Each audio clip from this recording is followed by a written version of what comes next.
It has been released. We have started the 13th annual Tiger Eyes Marvel Most Wanted Omnibus poll. We kicked it off last night on Near Mint Condition. I'm going to talk about it today and reveal my ballot. So stay tuned and watch this video until the end.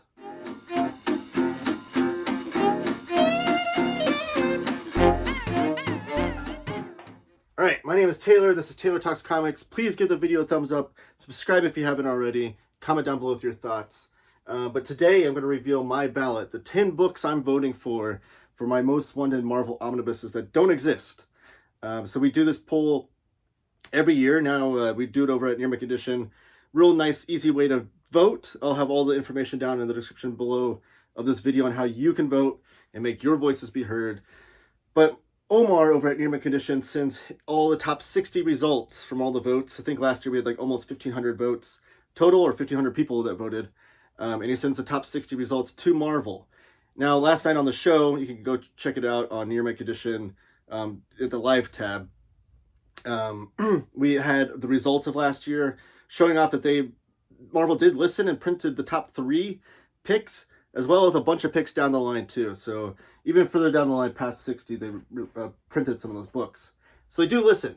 So it's awesome. It's great. We got to let our voices be heard. But here are my 10 books, starting with number 10. Number 10 is going to be Black Panther, the early Marvel years.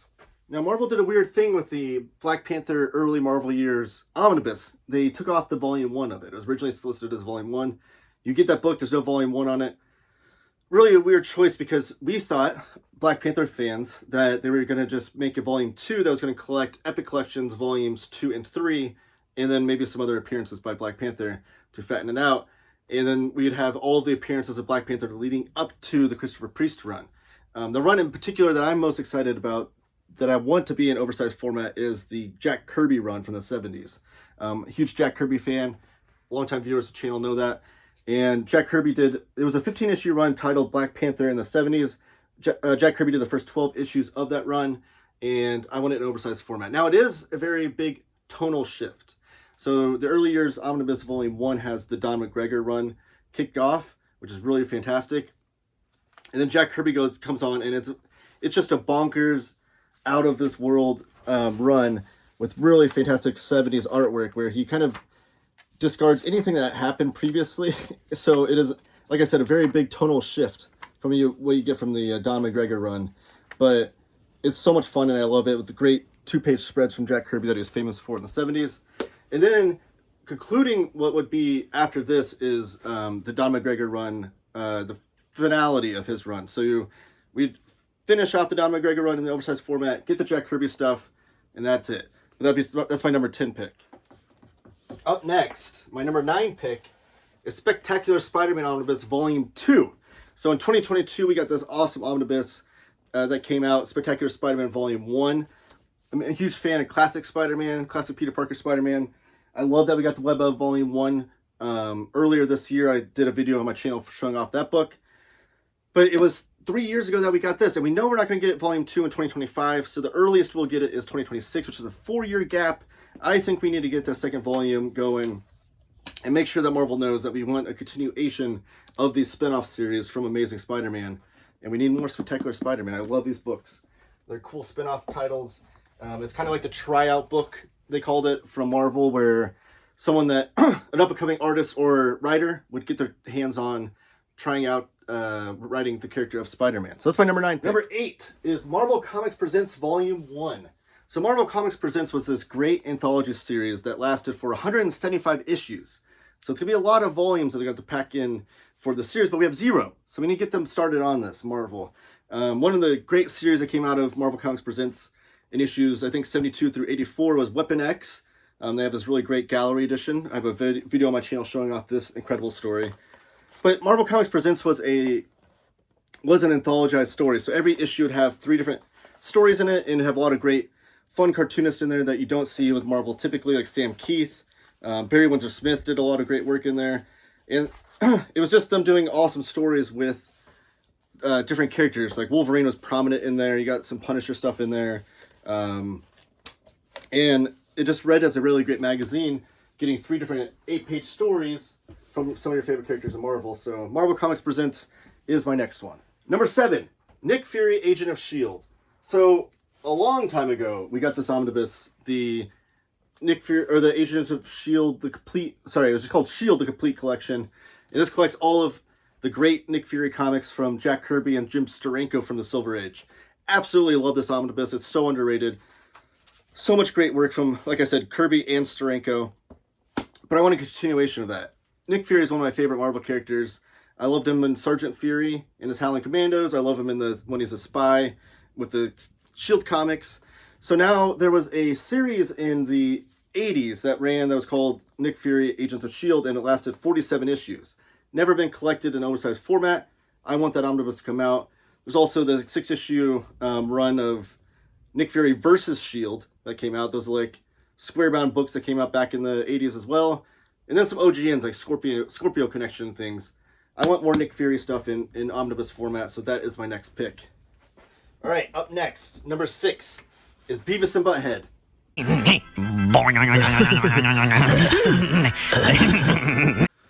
No, seriously, the Beavis and Butthead comics from Marvel in the 90s lasted 28 issues. Rick Parker was the cartoonist on it. Rick Parker's an amazing cartoonist. You might know him as a letterer. He did a lot of lettering work in the Marvel in the 90s, like most spectacularly, I think, with Todd McFarlane's Spider-Man run. Really amazing lettering. But he did the Beavis and Butthead run. He's a cartoonist and writer on that. And it was just so much wacky, stupid fun.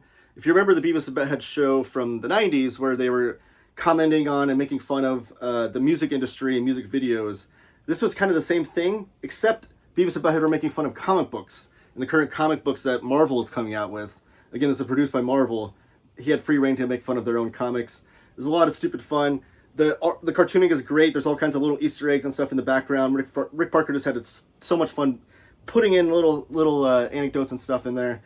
I just want that in omnibus format. It'd be perfect one and done volume. And I know Rick Parker himself is proud of that run. I've talked to him about it, and he wants that omnibus as well. So that's my next pick. Beavis and Butthead. Up next would be a really, really special one. So this is going to be 2001 Space Odyssey by Jack Kirby.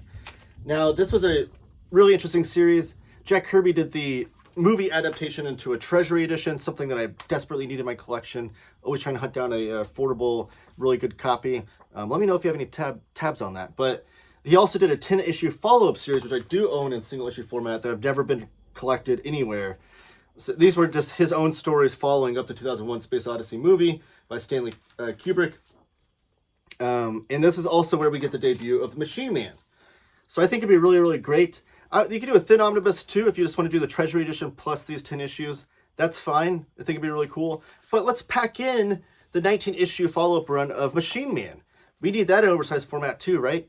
That started off with, so Jack Kirby did the 2001 Space Odyssey Treasury edition. He did the 10-issue follow-up series, introducing, creating, and debuting Machine Man. And then he went on to do, I think, the first 9 issues of Machine Man, that follow-up series. And then Steve Ditko comes on, the other catalyst of the Marvel Silver Age, and he finishes out the last 10 issues with Machine Man. So you get lots of Kirby and Ditko in oversized format. You get 2001 Space Odyssey, you get Machine Man. Again, 2001 Space Odyssey is all caught up in licensing. We understand that. That's why we've never had it collected. But let's show Marvel that there's a demand for these comics, and maybe they'll go through and jump through those hurdles for us to get this printed. Up next on my most wanted list is Akira.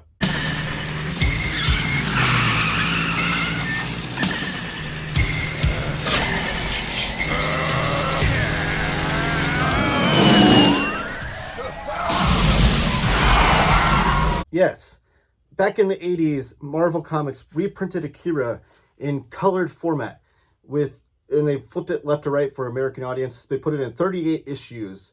It came out through their Epic line. And Steve Oliffe and Ollie Optics put out this massive state-of-the-art coloring system over the top of it. Now, I love manga. I don't need my comics to be in color. But Akira is one of the greatest manga of all time. I'll still keep my black and white hardcover box set for sure. But this color by Steve Oliffe was really state-of-the-art. He won 3 Eisners just for this series alone.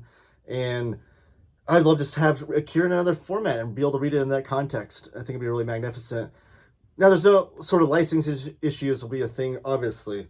With Katsuhiro Otomo, obviously, will have a say in the matter as well. But we have to let Marvel know that the demand is there. They reprinted Rom and Godzilla, the Marvel years, and Micronauts. DC did a DC versus Marvel omnibus.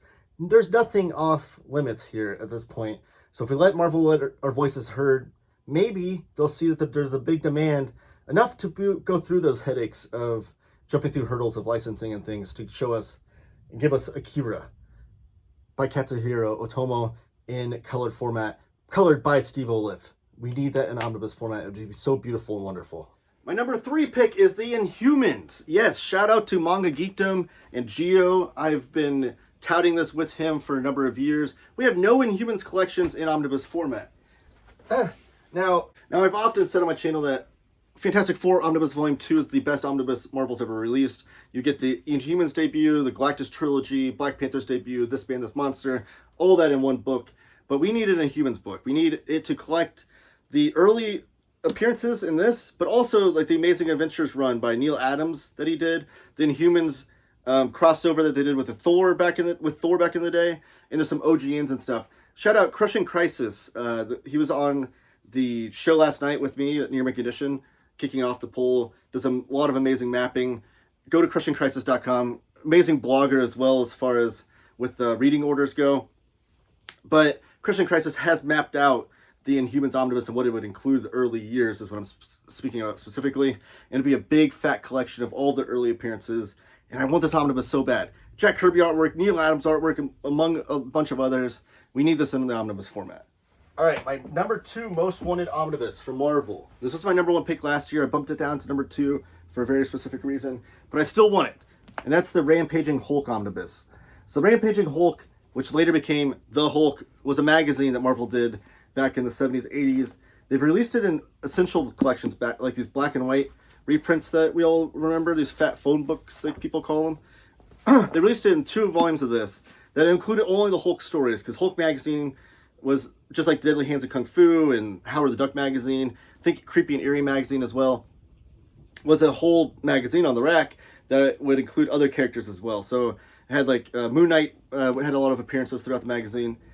But these 2 essentials only collected the Hulk stories, which is fine. I'm fine if they just want to do a 1 omnibus volume with just the Hulk stuff in it. Or if they want to do like a Deadly Hands of Kung Fu thing with 2 volumes where they collect every page of each magazine, that'd be fantastic as well. But these are such fun Hulk stories with really, really great artwork. Now, it was black and white for the first, I think, 9 issues, which is fine by me. I don't mind the black and white artwork, especially when you get like the black and white magazine artwork where a lot of these cartoonists are still using a lot of brushes and zip-a-tones and things to really fill in the color, or the lack of color. And they kind of is a little bit out of continuity. The idea was to take the first 6 issues of original Incredible Hulk, like the very first 6 issues, and then from there is where this kicks off. And it is a little bit, like I said, out of continuity and stuff. A little bit more violent and mature. Not quite as mature as like Savage Sword of Conan, those magazines, but still a little bit more mature.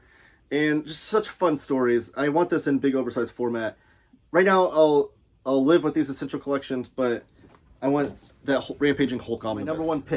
My number one pick, which is important because when you do this voting, it is weighted. So my number 1 pick will get 10 points. My number 2 pick will get 9 points, and so on down the line. My number 10 pick will only get 1 point. So it's weighted voting. So you want to make sure that you prioritize your votes in that regard. But my number 1 vote is Marvel Western by Jack Kirby. So a few years ago, we got the complete War and Romance by Jack Kirby omnibus. I absolutely love this omnibus. It's so much fun. It includes actually 18 or 19 of the first issues of Sergeant Fury and Howling Commandos. So if you want a Sergeant Fury omnibus, pretty much the first 20 issues are included in this book. But also includes a lot of romance comics, a genre that Jack Kirby created with Joe Simon back in the day. And then a bunch of other war stories that weren't Sergeant Fury and Howling Commandos. Now, the book I want is a companion to this. It'll be all of Jack Kirby's Western comics from back in the day. Kid Cold Outlaw, Two Gun Kid, Rawhide Kid, all of the Western comics that Jack Kirby dabbled in. There's about 49 stories or so. Not full issues, because back then they're kind of anthology style. There's about 49 stories or so that they could pack into a really thick omnibus, showing off all of Jack Kirby's Western comics from Marvel, which I think would be absolutely fantastic. And Marvel had such a rich history of Westerns back then. Like I said, Two Gun Kid, Kid Cold Outlaw, Rawhide Kid. These series went on for like almost over 100 issues. Now some of those were reprints and things, but it's still a longer series that have never been reprinted in any sort of like definitive way. I think having an omnibus like this, showing off the Jack Kirby stuff and using that Jack Kirby name to sell it, would get people to try out those Western comics and maybe show Marvel that there's a, you know, a want and a need for these comics. But I don't know. That's my vote. 10 books I want Marvel to print. Let me know in the comments down below if you think I'm crazy or if you like my votes, if I maybe introduce you to a book that you didn't even think about. And then also in the description down below, I'll put on how you can vote. The polling is open until May 8th, so keep that in mind. It's a really easy way to vote. You just do like a drop-down box and put your 10 votes in there. It's weighted voting like I just said. But make sure you let your voices be heard. And I'd love to hear what your picks are. If you want to put those down in the comments too. I want to hear what books that you're dying for from Marvel. So put those down there and let me know. Let your voices be heard. And you know what? Keep talking comics.